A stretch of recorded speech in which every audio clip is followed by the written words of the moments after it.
Sebanyak 51.630 nomor induk berusaha di Bandar Lampung ditertibkan.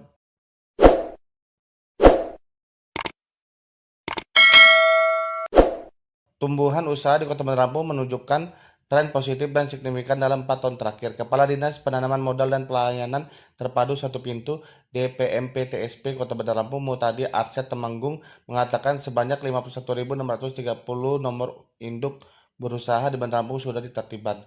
Terhitung sejak penerapan secara online Single Submission OSS pada 4 Agustus 2021 hingga 7 Juli 2025. Data OSS ini bersifat real time sehingga terus berkembang setiap harinya. Jumlah ini menunjukkan bahwa minat masyarakat untuk membuka usaha terus meningkat. Yang menjelaskan penerimaan NIP ini merupakan indikator kuat terhadap gairah pertumbuhan ekonomi dan semangat kewirausahaan masyarakat kota. Lebih lanjut, dia mengatakan NIP merupakan identitas legal pelaku usaha. Dari total NIP yang ditertibkan merupakan pemilik usaha dan penanaman modal dalam negeri. Sementara hanya 17 NIP yang berasal dari penanaman modal asing. Ini menunjukkan pertumbuhan usaha lebih banyak digerakkan oleh pelaku lokal. Tak hanya itu,